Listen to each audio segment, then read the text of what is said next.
सूरत में हीरा job work व्यापारियों की हालत रहम खाने जैसी हुई। Gujarat job work diamond association की सरकार को सौंपी गई रिपोर्ट। रत्न कलाकार कल्याण बोर्ड की स्थापना में हीरा जॉब वर्क के प्रतिनिधि को शामिल करने की मांग।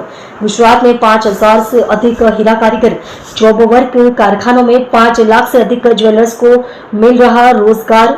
नौकरी चाहने वालों के सामने आने वाली समस्याओं और प्रश्नों के संबंध में सटीक प्रस्तुतिकरण किया जा सकेगा।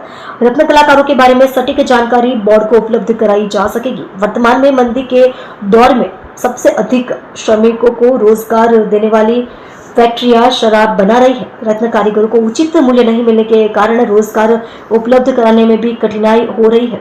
यदि जॉब वर्क्स की स्थिति सुधरेगी तो रत्न कलाकारों की आय अपने आप बढ़ जाएगी। जॉब वर्क की अस्थिर कीमत रत्न कलाकारों के रोजगार पर बड़ा प्रभाव डाल रही है।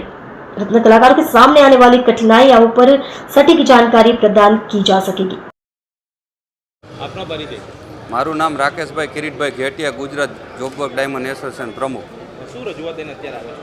અમે રત્ન કલ્યાણ બોર્ડની જે સ્થાપના કરવામાં આવી છે એમાં આજે 5,000થી વધુ જોબ વર્કથી કારખાના ચાલે છે ને 5 લાખથી વધુ કારીગરો પણ છે અને જોબ વર્ક કરતા કારખાનામાં ઝાઝા ભાગે રત્ન કલાકારોને શીખવાડવામાં આવે છે ફ્રી ઓફ ચાર્જમાં। તો આજે એ પણ એનો ઘટાડો થયો છે કેમ કે કારીગરને એનું પૂરતું વેતન નથી મળતું।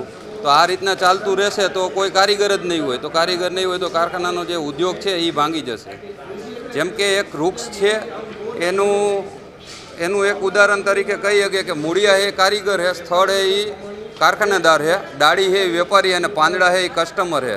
તો થડ જ નહીં રહે તો બધાય સુકાઈ જશે।